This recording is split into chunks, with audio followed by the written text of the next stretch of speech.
할렐루야. 우리 앞뒤 좌우에 계신 우리 사랑하는 성도님들 얼굴을 바라보시면서 이렇게 한번 인사하겠습니다. 잘 오셨습니다. 잘 오셨습니다. 하나님의 은혜의 자리에 정말 잘 오셨고, 오늘 예배를 통하여 또 하나님 주시는 말씀을 받고 회복이 되고 또 하나님의 사람으로 새로워지는 오늘 예배가 되기를 축복합니다. 오늘 설교 제목은 이런 교회가 되게 하소서, 세 번째 시간입니다.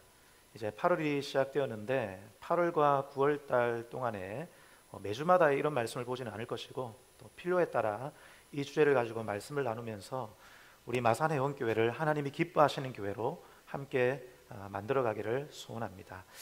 그래서 오늘 설교는 조금 교육적인 설교입니다. 그런데 여러분 너무 걱정 안 하셔도 됩니다. 어렵지 않을 것입니다. 마음 편하게 들으시면 됩니다. 여러분, 좋은 교회는 어떤 교회입니까? 좋은 교회는 어떤 교회죠? 바로 나와야 됩니다. 마산회원교회. 다시 묻겠습니다. 좋은 교회는 어떤 교회입니까? 소리가 작습니다. 좋은 교회는 어떤 교회입니까? 아멘. 이런 늘 자부심을 가지기를 축복합니다. 제가 지난번에 말씀드렸듯이 우리 교회가 더욱더 좋은 교회가 되기 위해서는 무엇을 배워야 하는 것입니까? 성경을 배워야 하는 것입니다. 다시 말씀드리면 성경적인 교회가 좋은 교회인 것이죠. 우리는 각자 내가 생각하는 교회가 있어요. 여러분이 생각하는 좋은 교회, 여러분이 어릴 때 느꼈든지 아니면 부모님으로부터 배웠든지, 어쨌든 여러분이 보았던 좋은 교회가 있는데, 문제는 내가 생각하는 좋은 교회와 주님이 생각하는 좋은 교회가 같으면 좋겠지만 다를 수도 있다는 것이죠. 만약 내가 생각하는 좋은 교회와 주님이 생각하는 좋은 교회가 다르다면 거기에 문제가 발생하는 것입니다. 그래서 우리는 기준을 어디에 맞춰야 되는 것입니까? 내가 생각할 때 좋은 교회가 아니라 성경에 맞춰야 하는 것이죠. 여러분, 우리 생활의 모든 규범과 우리 생활의 모든 표준을 성경에서 찾는 여러분 되기를 축복합니다.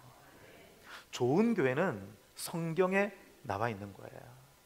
근데 여러분, 우리는 어릴 때부터 성경을 배웠습니다. 그렇죠? 여러분, 성경에 많은 것들을 알고 계십니다. 그런데 우리가 어릴 때부터 성경을 배우면서 우리가 배웠던 것들은 교리에 대한 거예요. 믿음이란 뭔가, 회개란 뭔가, 하나님은 어떤 분인가, 정말 중요한 것들입니다. 우리는 이런 것들에 대해서 많은 이야기를 들었어요. 그런데 교회는 어떤 형태의 교회가 좋은 교회인가에 대해서는 우리가 잘 배우지 못했다는 거예요. 그래서 우리가 성경을 통해서 좋은 교회는 무엇을 믿는가, 그것은 우리가 알고 있는 겁니다. 근데 좋은 교회는 어떤 형태를 가진 교회가 좋은 교회인가, 성경을 통해서 한번 배워가자는 것입니다. 여러분, 좋은 교회는 어떤 교회인가? 그것은 오리지널을 보면 돼요. 원본을 보면 돼요. 여러분, 여기에 종이가 하나 있는데 종이에다가 제가 그림을 그려가지고 똑같은 모양으로 가위질을 한다고 생각합시다. 그리고 똑같은 모양을 100개를 만든다고 생각해 보십시다. 그러면 제가 처음에 그림을 그려서 가위로 원본을 만들 것입니다. 그러면 그 다음에 만들 때는 무엇을 대조해서 만들어야 되는 것입니까? 원본을 보고 똑같이 오려야 되겠죠. 근데 원본을 보고 오리는 것이 아니라 제가 원본을 보고 하나를 잘라놓고 사본을 가지고 또 만들고, 만든 사본을 가지고 또 만들고, 만든 사본을 가지고 또 만들면은 처음에는 원본과 비슷하겠지만 나중에 시간이 가면 갈수록 어떻게 되겠습니까? 모양이 삐뚤어지게 된다는 것입니다. 삐뚤어지게 된다는 거예요. 여러분, 성경을 보면 최초의 교회가 납니다. 오리지널 교회입니다. 원형 교회, 하나님이 의도하셨던, 하나님이 디자인하셨던 교회가 나옵니다. 그런데 초대 교회, 최초의 교회로부터 지금 시간이 얼만큼 흘렀습니까? 한 2000년이 흐른 것입니다. 2000년이 흐르는 동안 우리는 원본 교회, 오리지널 교회가 어떤 교회인가, 어떤 형태인가, 그것을 보기보다는 바로 직전의 교회가 어떤 교회였지? 한 100년 전의 교회는 어떤 교회였고 200년 전의 교회는 어떤 교회였는가, 심지어는 내가 어릴 때 다녔던 교회는 어떤 교회였는가, 그것을 기준으로 삼고 있다는 것입니다. 그래서 교회 역사가 2000년 정도 흐르면서 원본이 똑같이 유지되면 좋겠지만 어느 정도 원본이 손상되었다는 것이죠. 그래서 오늘 저는 이 시간 최초의 교회가 어떤 교회인지 살펴보면서 우리 교회는 어떤 교회로 만들어 가야 하는지 여러분과 함께 배워보고자 합니다. 자, 오늘 말씀 41절 한번 보겠습니다. 41절 다 같이 읽겠습니다. 시작.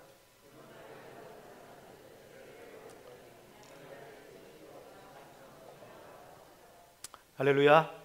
베드로의 설교를 듣고 몇 명이 세례를 받았습니까? 3,000명이 세례를 받았습니다. 놀라운 부흥이었습니다. 놀라운 성장이었습니다. 여러분, 저는 우리 교회에도 이런 일이 일어나기를 소원합니다. 아멘. 그런데 여러분, 초대교회가 3,000명이 되었다. 크기, 사이즈가 중요한 게 아니에요. 갑자기 이렇게 부흥하고 성장했다는 것은 초대교회가 사람을 살리는 교회였다는 것입니다. 생명의 역사가 일어났다는 것이죠. 복음을 통해서 재생산하는 영적 재생산이 초대교회에 일어났다는 것을 의미하는 것입니다. 그래서 여러분, 우리 교회가 더 큰 교회 되는 것도 좋겠지만 사이즈가 중요한 것이 아니라 정말 하나님이 기뻐하시는 교회가 되려면 우리 교회를 통해서 영적 재생산이 일어나야 한다는 것입니다. 복음을 전해서 영혼을 구원하는 일들이 우리 교회에 일어나기를 소원하는 것입니다. 복음을 전해서 영혼이 구원하여 우리 교회에 들어와서 제자로 세워지는 일들이 우리 교회에 일어나야 된다는 것이죠. 그래서 오늘 41절을 통해서 알 수 있는 초대교회의 모습은 대단히 복음적이었다는 것입니다. 저를 따르겠습니다. 초대교회는 복음적이었습니다. 여러분, 우리 교회가 복음적인 교회가 되기를 축복합니다. 초대교회는 복음적이었습니다. 재생산이 일어났습니다. 영혼이 구원되었습니다. 어쨌든 3,000명이 들어왔는데 이 3,000명이 모여서 이제 교회의 형태를 갖추기 시작합니다. 그것이 최초의 예루살렘 교회입니다. 자, 최초의 교회를 아주 한 줄로 요약을 하고 있는데 42절 말씀입니다. 자, 42절을 한번 읽어보겠습니다. 시작.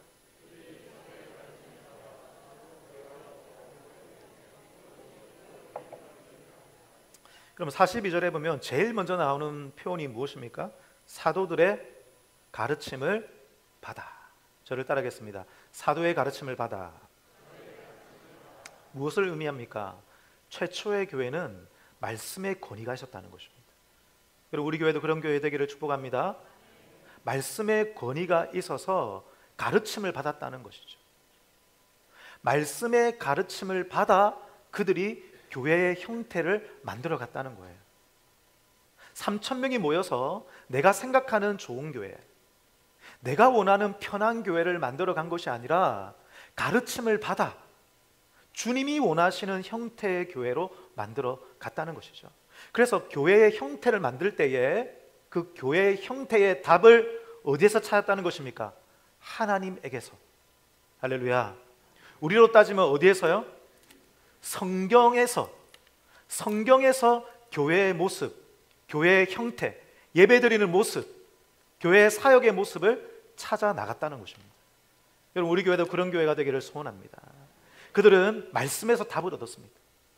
내가 원하는 교회를 만들어 갔던 것이 아니라 말씀의 지시를 따라 교회의 형태를 만들어 간 것이죠. 그러면서 그들이 만들었던 교회의 형태에 대해서 42절 하반절을 보면 아주 요약적으로 말을 하고 있습니다. 자, 다시 한번 보십시오. 두 가지를 말합니다. 첫 번째는 그들이 사도의 가르침을 받아 그 다음에 뭐라고 나옵니까? 서로 교제하고 떡을 떼며. 교제하고 떡을 떼며. 첫 번째는 교제하는 교회였죠. 교제하는 교회. 여러분 이해가 되십니까? 사도의 가르침을 받아 말씀을 받아 교회의 형태를 이루었는데 첫 번째는 뭐냐? 교제하는 교회로 만들었다는 것이죠. 그리고 두 번째는 어떤 교회입니까? 42절 하반절에 오로지 어디에 힘쓰더라? 기도에 힘쓰더라. 기도하는 교회로 만들어 갔다는 것입니다. 여러분, 우리 교회도 기도 많이 하는 편입니다. 그런데 사도행전에 나와 있는 기도에 힘쓰더라, 이거는 초대교회 성도들은 왜 기도했을까요? 무엇 때문에 기도했을까요? 기도하면 성령님이 임하시는 줄 믿습니다. 사도행전의 주제가 무엇입니까?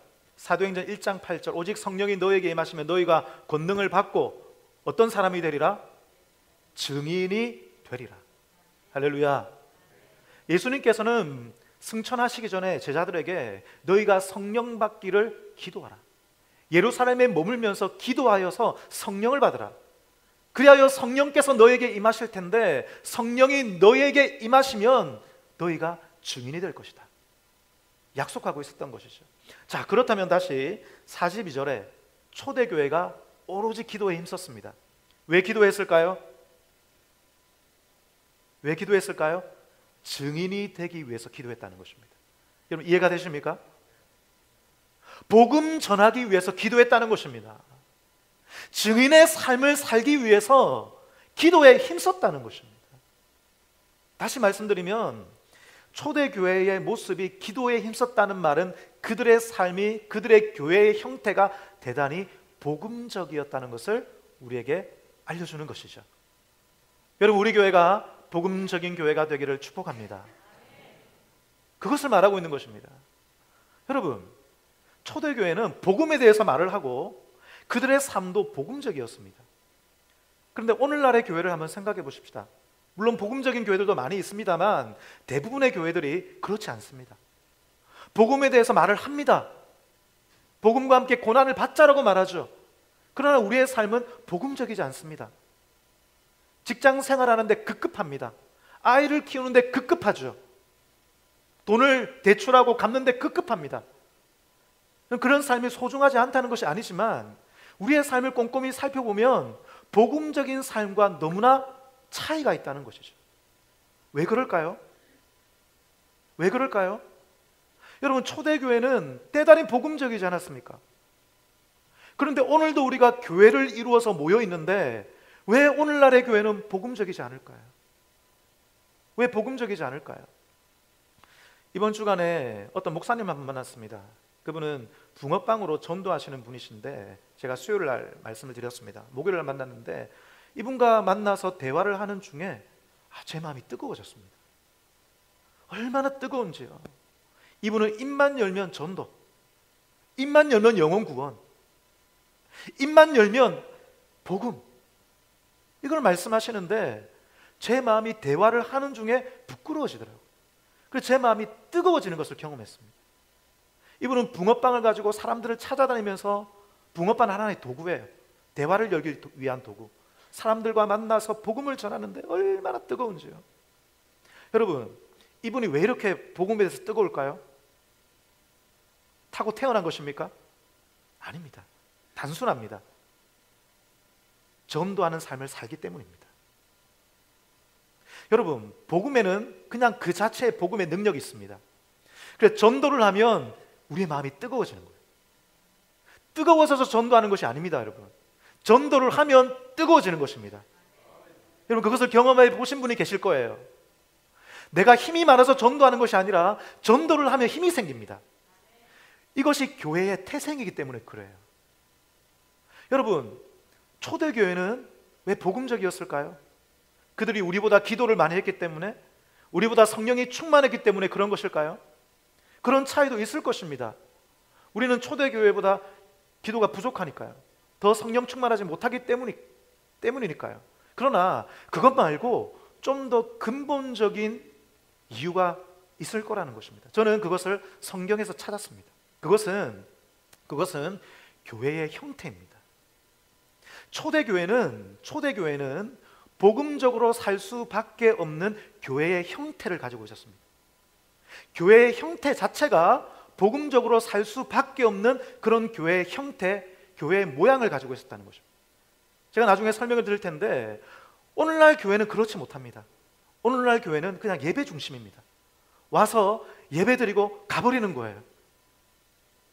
다 같이 모여서 예배 드리는 건 너무나 중요하지만 예배만 드리고 그냥 가버리는 거죠. 복음이 사라졌습니다. 복음이 사라졌습니다. 여러분 그렇다면 초대교회는 복음적으로 살 수 있는 어떤 이점이 있었는데, 유리한 형태를 가지고 있었는데 초대교회는 어떤 형태를 가지고 있었느냐? 그것을 오늘 한번 성경을 통해서 발견해 보자는 것이죠. 자, 44절부터 47절까지 한번 보겠습니다. 다 같이 읽겠습니다. 시작. 믿는 사람이 다 함께 있어 모든 물건을 서로 통용하고 또 재산과 날마다 마음을 같이하여 성전에 모이기를 힘쓰고 집에서 떡을 떼며 기쁨과 순전한 마음으로 음식을 먹고 하나님을 찬미하며 또 온 백성에게 칭송을 받으니 주께서 구원받는 사람을 날마다 더하게 하시니라. 할렐루야. 여러분, 초대교회의 모습이 어떠합니까? 자, 42절에는 이 44절부터 47절까지의 말씀을 요약적으로 한 줄로 기록하고 있습니다. 초대교회의 모습은 교제하는 교회였다는 것이죠. 교제하기에 좋은 형태를 가지고 있었다는 것입니다. 교제의 결과, 여러분 44절부터 교제가 계속 나오지 않습니까? 물건을 통용하고 각 사람의 필요를 따라 재산을 나눠주고, 46절에 여기에 여러분 성전에 모이기를 힘쓰고 라고 하는 것은 성전에 모여서 예배드렸다는 말이 아닙니다. 성전에 모여서 예배드렸다는 말이 아니라 여기에서 말하는 성전은 유대인의 성전을 가리킵니다. 유대인들은 솔로몬 행각에 모여서 거기서 랍비들이 율법을 강론하곤 했습니다. 그래서 기독교인들이 다 같이 모일 수 있는 공간은 거기에밖에 없었어요. 솔로몬 행각에 모여서 가르침을 배우는 거예요. 가르침을 배우고 거기에서 주로 유대인들에게 전도를 했습니다. 그래서 성전에 모였다는 것은 성전에 가서 전도하기 위해 모였다는 거예요. 그리고 46절을 보면 집에서 떡을 떼며 라고 나오죠. 여러분, 떡을 뗀다라고 하는 것은 성찬을 가리키는 것입니다. 초대교회는 매번 모일 때마다 성찬을 했었습니다. 예배 때마다 성찬을 했는데 그냥 우리처럼 성찬식으로 한 것이 아니라 만찬과 같이 했습니다. 식사 시간이 성찬식이었고, 그리고 식사 시간은 항상 예배와 함께 되어 있었습니다. 그래서 신약 성경에 나오는 떡을 뗀다라고 하는 말은 예배한다는 뜻이에요. 근데 여러분 신기하지 않습니까? 예배했다라고 기록하면 될 텐데 떡을 뗐다라고 기록하고 있죠. 무슨 말입니까? 교제했다는 것입니다. 예배도 중요한데 와서 하나님께 예배 드리는 것만 하고 간 것이 아니라 서로 교제했다는 것을 의미하는 것이죠. 그래서 초대교회는 계속 교제했는데 교제의 결과 47절 말씀입니다. 다 같이 읽겠습니다. 47절 시작. 찬미하며 또 온 백성에게 칭송을 받으니 주께서 구원받는 사람을 날마다 더하게 하시니라. 할렐루야. 교제의 결과 복음이 증거되었다는 것입니다. 할렐루야. 교제의 결과 교회가 부흥했다는 것입니다.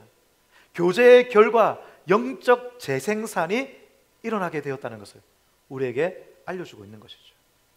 여러분, 초대교회는 교제하기에 좋은 형태를 가지고 있었습니다. 자, 그러면 교제하기에 좋은 형태는 어떤 형태일까요? 여러분, 이렇게 사람들이 많이 모여 있으면 교제가 안 되겠죠. 서로 마음을 나눌 수 없을 것입니다. 친밀한 교제가 일어나지 않을 것입니다. 속 얘기를 할 수 없을 것입니다. 그래서 교제하기 좋은 형태는 소수의 인원이 모일 때에 깊은 교제, 친밀한 교제가 일어날 수 있는 거예요. 여러분, 앞서 말씀드렸듯이 초대교회는 갑자기 부흥했습니다. 3,000명, 4,000명, 5,000명이 모이게 되었습니다. 그런데 이 많은 사람들이 한꺼번에 모일 수 있는 공간이 없었어요. 그래서 초대교회는 어디에서 모였냐면 각 가정에서, 집에서, 많으면 한 20명 정도, 작으면 한 10명 정도, 10명 이하로 이렇게 각 가정에서 모이는 가정교회의 형태를 띠고 있었던 것이 초대교회의 모습이었습니다. 그러므로 소수의 인원이 작은 공동체, 작은 교회를 이루었기 때문에 거기 안에 뭐가 일어나겠습니까? 교제가 일어나게 되는 거예요. 깊은 교제가, 친밀한 교제가 일어날 수밖에 없는 교회의 형태를 가지고 있었다. 그것을 성경이 우리에게 알려주고 있는 것입니다. 여러분, 신약 성경을 보면 초대교회가 집에서 모였다라고 하는 많은 증거들이 있습니다. 자, 성경 구절을 한번 보여주시기 바랍니다. 로마서 16장 3절 말씀 다 같이 읽겠습니다. 시작. 너희는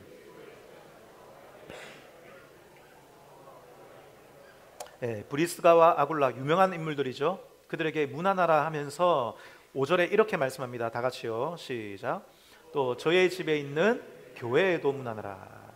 내가 사랑하는 에베네도에게 문안하라. 그는 아시아에서 그리스도께 처음으로 맺은 브리스가와 아굴라, 초대교회 유명한 인물에 대해서 말을 하면서 5절에 보니까 그 집에 있는 뭐라고 말하고 있습니까?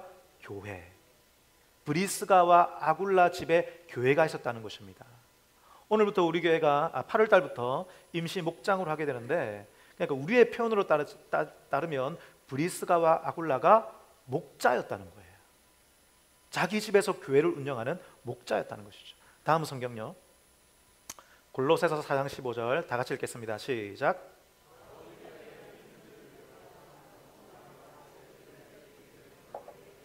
네, 그 여자의 집에 있는 뭐라고 말합니까? 교회. 교회가 어디에 있었다고 말합니까? 집에 있었다고 말하는 거예요. 빌레몬 1장 2절 시작. 자매 아비아와 우리와 함께 병사된 아키포와 내 집에 있는 교회에, 초대교회의 형태가 집에서 모인다는 것을 여러분 알고 성경을 보면 너무나 많은 증거들이 있습니다.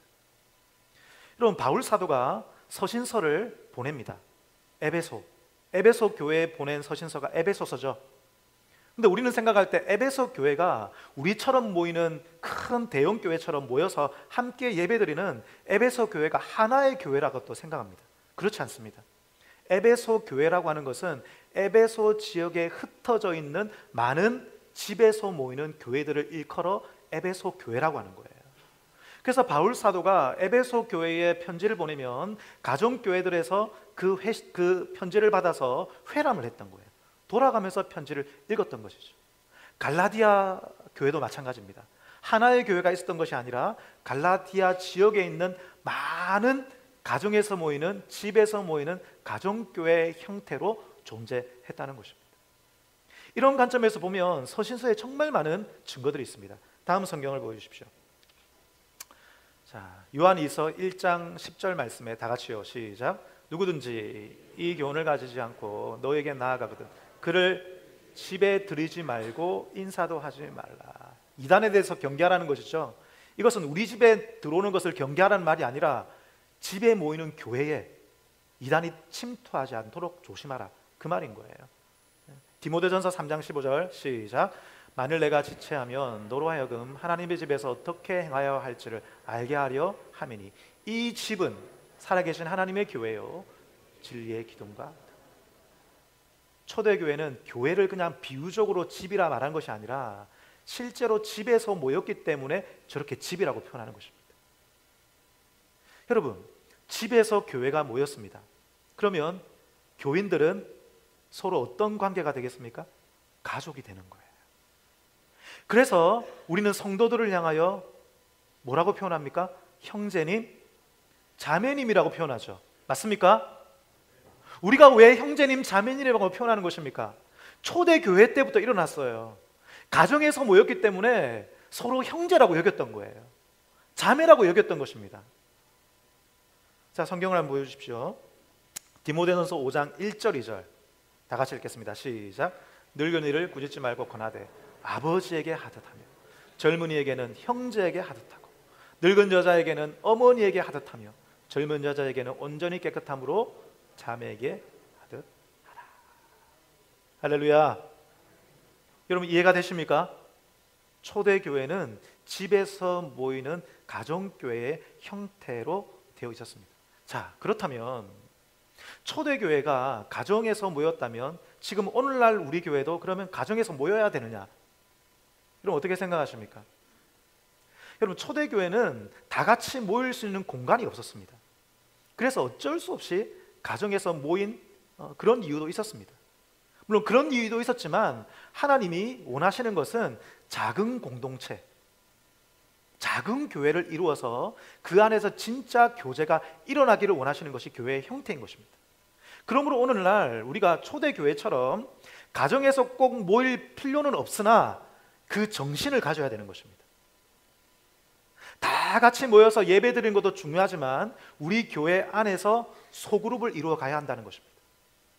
정말 가정과 같은, 서로 사랑하고 서로의 모습을 챙겨주고 기도해주고 필요를 채워주는 그런 가정과 같은 모습을 우리 교회 안에서 이루어 간다면 우리 교회 안에 진실로 초대교회와 같은 놀라운 부흥이 저는 반드시 일어나리라고 확신합니다. 여러분, 우리 교회가 그런 교회 되기를 축복합니다. 여러분, 우리 교회는 이제 8월 달부터 목장을 하게 됩니다. 아직 임시입니다. 본격적으로 하지 않습니다. 한 달에 한 번 정도 임시로 모이면서, 소수로 모이면서, 이전에 말하면 구역 형태죠. 소수로 모이면서 이 작은 모임이 어떻게 서로 사랑할지, 사랑을 연습하고 또 복음을 전하는 것을 연습하면서 초대교회의 모습을 우리가 배워가고 닮아가기를 원합니다. 여러분, 우리 교회 안에 반드시 저는 부흥이 일어나리라고 확신합니다. 여러분, 작은 교회로 모일 때 유익한 점이 있습니다. 그것은 뭐냐면 아까 말씀드렸듯이 가족이 될 수 있다는 거예요. 여러분, 우리는 예수님 안에서 한 가족임을 믿으시기 바랍니다. 여러분, 다시 44절을 보십시오. 44절. 초대교회는 진정으로 서로가 가족이었기 때문에 가족은 서로 아낌없이 주는 거죠. 그래서 44절 다 같이 읽겠습니다. 시작. 믿는 사람이 가족이기 때문에 여러분 자기의 재정을 나누어 주는 것입니다. 여러분, 가족이 아니면 이렇게 할 수가 없는 것이죠. 여러분, 자녀가 용돈을 달라고 하면 우리는 아낌없이 주는 것입니다. 돈이 없어서 못 줄 수는 있으나 여러분, 자녀가 원하면 아낌없이 주는 것이죠. 아까워하지 않는 것이죠. 왜 그렇습니까? 가족이기 때문에 그런 거예요. 초대교회는 이런 가족을 이루었다는 것이죠. 자, 45절 한 번만 더 읽겠습니다. 45절 시작. 또 재산과 소유를 팔아 각 사람의 필요를 따라 그 사람을 위해서 희생했다는 것이죠. 가족이니까 희생할 수 있었습니다. 여러분, 그래서 초대교회는 진정으로 가족이 되어서 세상 사람들은 도저히 이룰 수 없는 그런 공동체를 이루었던 것입니다. 여러분, 세상에는 이런 사랑이 없습니다. 세상에 없는 공동체를 이루었던 것이죠. 그렇기 때문에 세상 사람들이 교회를 보면서 감동을 받은 거예요. 그리하여 그 공동체로 들어오면서 예수님을 믿게 되고 그 사람들이 변화되는 역사가 일어나게 되었다는 것입니다. 여러분, 제가 전에 있던 교회도 목장을 했었습니다. 제가 지난번에 말씀드렸듯이 많이 싸웠거든요. 그런데 목장을 하고 나서 우리 교회 성도, 그 교회 성도들이 저에게 와서 하시는 고백이 있었습니다. 그 고백이 뭐냐면, 제가 목장을 하면서 서로의 문제를 깊이 나누어라, 이전에 있던 상처를 많이 나누고 아픔들을 많이 나누어라고 제가 요청을 드렸습니다. 그러니까 그런 목장, 소그룹으로 목장을 하고 난 뒤에 와서 저에게 하시는 말씀이 뭐냐면, 목사님, 저는 그분과 20년, 30년을 함께 지냈는데 그분의 속 얘기를 처음 들었습니다. 그분의 아픔을 처음 들었습니다. 그분에게 어떤 상처가 있는지 저는 이번에 처음 알았습니다. 그분이 어떻게 해서 우리 교회까지 오게 되었는지, 그분의 어린 시절이 어떠했는지 저는 이번에 처음 알았습니다. 그러면서 이분을 더 사랑하게 되었다고 말합니다. 이분에 대한 이해함이 생겼대요. 그리고 이전까지는 이분 안에 하나님이 있는지 없는지 의심이 들었는데 서로 삶을 나누다 보니까 이분의 간증을 듣는 거예요. 이분의 신앙 고백을 듣는 거예요. 그러면서 이분 안에도, 내가 미워했던 이 형제 안에도, 이 자매 안에도 하나님이 살아계신 분이시구나. 성도를 향한 이해함과 사랑과 긍휼한 마음이 이 모임을 통해서 일어났다라고 저에게 고백합니다. 그러면서 여러분, 그 교회 안에 싸움이 사라지게 됩니다. 서로 사랑하는 일들이 일어난 것을 보게 되었습니다. 여러분, 우리 교회 안에 이런 일들이 일어나기를 축복합니다. 여러분, 저는 어릴 때 제가 모교회 대학부에서 초대교회에 있었던 이 공동체를 경험했습니다. 우리 대학부의 이름이 사랑과 나눔의 공동체였습니다. 저는 거기에서 정말 아낌없이 주는 사랑을 경험했습니다. 그 공동체가 어떻게 해서 그 공동체를 이루었는지 모르겠지만 하나님이 은혜를 주셔서 지금 생각해 보니까 초대교회와 비슷한 공동체가 되었던 거예요. 저는 그 공동체에서 선배로부터 정말 많은 사랑을 받았습니다. 제가 대학교 때 제가 첫 차를 운전하게 되었습니다. 그때 있었던 티코 아시죠? 깍두기 차, 빨간색 티코를 운전하게 되었는데 우리 교회 선배가 그 차를 저에게 준 거예요. 제가 처음으로 노트북을 가지게 되었습니다. 우리 교회 선배가 저에게 노트북을 선물해 준 거예요. 제가 전도사로 사역을 나가면서 정장이 필요했습니다. 우리 교회 선배가 저에게 정장을 사입혀 주었습니다. 그 공동체는 그들의 필요를 채워주는 공동체였어요. 저는 거기에서 사랑을 받고 거기에서 예수님을 만났습니다. 교회가 무엇인지 배우게 되었습니다. 거기에서 사랑을 받게 되니까 저도 그런 사람이 되더라고요. 저도 아르바이트를 해서 그 받은 재정을 가지고 단기 선교 가는 내 선배를 위해서 그 재정을 다 주었습니다. 그런데요, 하나도 아깝지 않은 거 있죠. 왜냐하면 거기에 사랑이 있었기 때문입니다. 여러분, 이것이 진짜 교회인 것입니다. 여러분, 우리 교회도 그런 교회 되기를 소원합니다. 정말 친밀한 교회가 되기를 소원합니다. 정말 여러분 진실로 사랑하는 교회가 되기를 소원합니다. 그러면 우리 모임 가운데 하나님이 계신 것을 우리 모두가 보게 될 줄 믿습니다. 여러분, 이렇게 작은 교회로 모일 때에 가족이 되는 거예요. 또 한 가지는 뭐냐면 작은 교회로 모일 때에 그 교회가 복음적으로 살아갈 수 있습니다. 저를 한번 따라하겠습니다. 작은 교회가 될 때, 작은 공동체가 될 때 복음적으로 살 수 있다. 어떻게 살 수 있다고요? 할렐루야. 여러분, 작은 교회가 될 때에 복음적으로 살 수 있습니다. 여러분, 기독교 역사 중에 기독교의 큰 변곡점이 있었는데 그게 뭐냐면 313년입니다. 콘스탄티누스 황제가 기독교를 로마의 국교로 받아들였어요. 여러분 뭐 세계사 시간에 배웠겠죠. 밀라노 칙령이라고 하는 것입니다. 그때부터 기독교에 큰 변화가 일어났는데 좋은 변화가 아니었습니다. 기독교가 타락하게 되었습니다. 왜냐하면 기독교가 로마의 국교가 되면서 많은 사람들이 교회에 들어오게 되었습니다. 그런데 믿음이 없는 사람들이 교회에, 믿음 있는 사람보다 믿음이 없는 사람이 더 많이 교회에 들어오게 된 것입니다.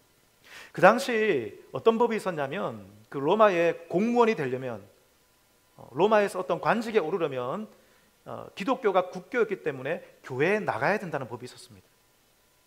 그러니까 공무원이 되기 위해서 나는 예수를 믿지 않지만 교회에 온 거예요. 교회에 와서 여기에 앉아 있는 것입니다.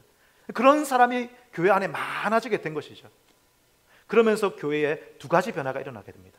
첫 번째는 뭐냐면, 첫 번째는 원래 초대교회의 형태는 집에서 모이는 작은 교회의 형태였다고 제가 말씀을 드렸습니다. 그런데 갑자기 수가 많이 늘어나면서 로마에서 만들어진 큰 예배당 안에서 사람들이 모이기 시작했습니다. 다시 말씀드리면 작은 교회의 형태가 이제는 사라지게 되고, 그때부터 교회는 대형 교회화가 된 것이죠. 대형 교회화가 되면서 이전에 없었던 일들이 생기게 됩니다. 그것은 뭐냐면 예배를 더 화려하게 드려야 되는 거예요. 갖추어서 드려야 되는 거예요. 제의적인 예배가 되는 겁니다. 의식적인 예배가 되는 거죠. 형식적인 예배가 되는 거예요. 이전에 없었던 화려한 것을 꾸미기 시작하는 것입니다. 그러면서 로마 가톨릭이 나중에는 타락하게 되는 것이죠. 이전에 없었던 어떤 제사장들, 그 성직자들의 의복을 입기 시작합니다. 여러분, 초대교회는 그런 게 없었습니다. 가정에서 모였으니까요. 예배에 어떤 의식도 없었습니다. 우리끼리 모여서 예배하고 찬양하고 거기 안에 성령의 역사가 가득했던 것입니다. 그런데 로마의 기독교가 국교화되면서 교회가 형식적으로 바뀌죠. 그 결과 성령의 역사가 사라지게, 작은 교회가 사라지게 된 것이죠. 또 한 가지 변화는 뭐냐면 성직자와 평신도의 구분이 생기게 됩니다. 이 많은 사람들을 끌고 가기 위해서 훈련된 성직자, 전문가 그룹이 필요했던 것이죠. 그래서 로마는 성직자를 양성합니다. 이게 소수의 성직자가 생기게 되고 나머지는 훈련되지 않는 평신도 그룹이 생기게 되었죠. 여러분, 초대교회는 성직자와 평신도의 개념이 없었습니다. 초대교회는 모두가 제자였습니다. 여러분 믿습니까? 초대교회는 모두가 예수님을 뜨겁게 사랑하는 사역자처럼 살아갔어요. 초대교회는 모두가 선교사처럼 살아갔습니다. 그런데 기독교가 로마의 국교화가 되면서 성직자 그룹이 생기게 되고 나머지는 평신도가 되어버린 것이죠. 여러분, 이것 때문에 교회가 타락하게 된 것입니다. 여러분, 유진 피터슨이라는 목사님이 계신데 이분이 오늘날 교회에 대해서 이렇게 말씀을 하셨어요. 현대 교회에서 마귀가 사용하는 최고의 무기는 교인들 스스로 자신을 평신도라 여기는 것이다. 평범한 신도, 레이펄슨, 비전문가, 그렇게 스스로를 생각하는 것이다. 그것 때문에 교회가 무너졌다라고 유진 피터슨 목사님이 경고를 하고 있습니다. 이것이 로마 시대 때부터 시작이 된 것입니다. 여러분, 오늘날 교회를 한번 생각해 보십시오. 오늘날 교회는 소수의 성직자와 소수의 리더 그룹이 교회를 이끌어갑니다. 나머지는 비전문가가 되어버린 것이죠. 손을 놓고 있습니다. 예배는 들으십니다. 그런데 복음적으로 살지 않습니다. 여러분 보십시오. 100명, 1000명이 모이는 교회에서 모든 사람들이 새신자를 영접하지 않습니다. 어떻게 해야 됩니까? 새신자 팀을 만들어야 되는 거죠. 새신자들은 새신자 부에서 관리를 하는 것이죠. 물론 그 외에도 열심히 있는 분들이 가끔씩 관심을 가지시겠지만 대부분의 성도들은 새신자가 와도 그냥 있는 것입니다. 복음적으로 살지 않는 것입니다. 대부분의 성도님들이 전도하지 않습니다. 전도해야 되겠다 말하지만 전도하지 않으니까 교회에서는 전도팀을 만들죠. 전도 특공대를 만들죠. 나머지는 실생활에서 전도하지 않습니다. 직장에서는 전도할 수 없다라고 스스로 여기면서 나는 평신도야, 비전문가야 라고 여기게 되는 것입니다. 그러나 여러분, 10명의 소수가 공동체를 이룬다고 생각해 보십시오. 함께 식사를 합니다. 모두가 준비해야 하는 것입니다. 새신자가 들어옵니다. 10명 모두가 관심을 가지는 거예요. 10명 모두가 예배를 준비하고 10명 모두가 새신자에게 관심을 가지고 10명 모두가 전도를 하는 작은 교회, 작은 공동체가 될 때에 그 교회가 복음적인 교회가 될 수 있다는 것이에요. 여러분, 그래서 초대교회는 복음적으로 살 수밖에 없는 형태를 가지고 있었다는 것입니다. 오늘날 교회는 우리가 다 같이 모이기 때문에 복음적으로 살 수 없는 형태가 되어버렸죠. 이것이 우리의 문제인 것입니다.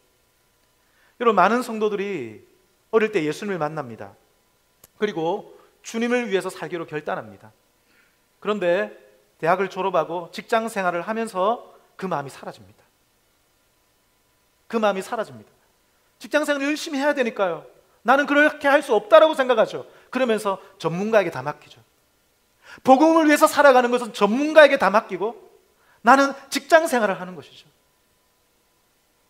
그러면서 어릴 때 나에게 주신 그 뜨거운 마음들이 다 사라져 버립니다. 주님 위해서 살고자 하는 마음들이 다 사라져 버리죠. 그리고 어떤 분들은 나중에 은퇴하고 나서 그 마음 회복하여서 나중에 황혼의 때에 선교사로 나가기도 하십니다. 무슨 말입니까? 복음적으로 살 수 있는 현장이 없는 거예요. 소수의 세워진 사람들은 뭔가 열심히 하고 복음적으로 살아가지만 대부분의 성도들은 복음적으로 살아갈 현장이 없으니 하나님께 헌신을 하고 뜨거운 마음을 가지더라도 그 마음이 온데간데 없이 사라져 버리는 겁니다. 여러분, 그리하여 우리 교회는 초대교회처럼 작은 공동체, 작은 교회 그 정신을 회복하기를 소원합니다. 왜 그렇습니까? 그리하여야 우리가 복음적으로 살 수 있기 때문에 그렇습니다. 그리하여야 우리 교회가 하나님이 기뻐하시는 교회가 되고 우리 교회 안에 놀라운 부흥이 일어나게 될 줄 믿기 때문입니다. 여러분, 우리 교회가 그런 교회 되기를 축복합니다. 말씀을 정리하겠습니다. 여러분, 우리 교회는 앞으로 목장교회로 바꾸기를 원합니다. 이제 8월 둘째 주부터 임시 목장으로, 여러분 주부에 보시면 이제 목장이 편성되어 있는데 임시입니다. 그래서 조금 이따 새롭게 다 바꿀 겁니다. 임시 목장으로 해서 한 달에 한 번씩 이 모임을 가지게 될 것입니다. 그리고 조금 더 이 모임이 무르기면 한 달에 한 2번 정도 그렇게 할까 생각 중입니다. 그리고 다음에 본격적으로 목장을 하게 되면 주일날, 대부분의 경우는 주일날 모이게 되고 한 달에 한 번 정도는 집에서 한번 모일까, 그 정도의 생각을 하고 있습니다. 아직 완전히 정해진 것은 아닙니다. 여러분과 함께 의논을 하면서 같이 만들어가고 싶습니다. 중요한 것은 뭐냐? 우리 교회가 작은 교회, 초대 교회의 정신을 회복하자는 것입니다. 여러분, 다음 주부터 임시 목장이 시작됩니다. 임시 목장으로 모여서 여러분 교제를 연습하기를 축복합니다. 사랑을 연습하기를 축복합니다. 거기에서 새신자도 챙기시고 장결자도 챙기시고 연약한 성도들도 챙기시면서 우리 교회가 초대교회처럼 변해가는 새로운 출발이 되는 이번 8월달이 되는 우리 모두가 되기를 오늘 말씀으로 부탁드립니다. 우리 교회 이런 교회 되게 해 주옵소서. 내가 생각하는 교회가 아니라 정말 성경에 나와 있는, 우리가 성경을 읽으면서 발견하는 그런 교회 되기를 원합니다. 오늘 말씀을 들었습니다. 하나님, 이 말씀을 받게 하여 주옵시고 이 말씀을 따라 우리가 함께 걸어가게 하여 주옵소서. 그리하여 하나님께서 이 시대에 정말 우리 교회를 보시면서 이 교회가 진정한 교회이구나, 이 교회에 생명수가 넘치는구나, 하나님이 기뻐하시는 교회 되게 해 주옵소서. 하나님, 진정한 교제가 일어나게 하여 주옵시고 서로 사랑하게 하여 주옵시고 서로 애틋하게 바라보게 하시고 서로의 문제들을, 서로의 짐을 함께 지게 하여 주옵소서. 서로 뜨겁게 기도해주고 손을 잡아주는 교회, 서로의 아픔을 안아주는 교회 되게 해 주옵소서. 그래서 우리 교회에는 한 명도 나고자가 없게 하여 주옵소서. 우리 교회에 오기만 하면, 이곳에 들어오기만 하면 보호받는 교회 되게 해 주옵소서. 하나님, 복음적인 교회 되게 해 주옵소서. 주님을 위해서 살아가는 교회 되게 해 주옵소서. 이 마지막 때에 전도하는 교회가 되게 해 주옵소서. 우리 자신을 평신도라 비전문가라 여기지 아니하고 우리 자신을 제자라 여기고 우리 자신을 사역자라 여기며 주님 부르시는 그날까지 주님을 위하여 살아가는 우리 교회 모든 성도들이 되게 해 주옵소서. 하나님, 오늘 하나님께 예배를 드리며 귀한 물질을 드립니다. 하나님, 이 물질이 쓰여지는 곳마다 예수 그리스도의 복음이 편만해지게 하여 주옵시고 이 예물을 드리는 손길을 위해 주님 축복하여 주옵시고 위로하여 주옵시고 함께해 주옵시고 그 인생의 여러 가지 문제와 아픔과 연약함 가운데 주님 도와주옵시고 그들의 문제들이 해결되어지고 열려지는 역사가 하나님의 축복이 있게 하여 주옵소서. 살아계신 주 예수님의 이름으로 기도하옵나이다. 아멘. 주 예수 그리스도의 은혜와 하나님의 사랑과 성령의 교통하심이 이런 교회가 되게 하소서. 주님의 가르침을 받아 그런 교회로 함께 만들어 가길 원하는, 이 교회를 만들어 가기 위하여 하나님 앞에 헌신하길 원하는 이 자리에 고개 숙인 사랑하는 주의 백성들과 그 가정과 기업과 자녀 위에, 사랑하는 마산 회원교회 위에 영원토록 함께 있을지어다. 아멘.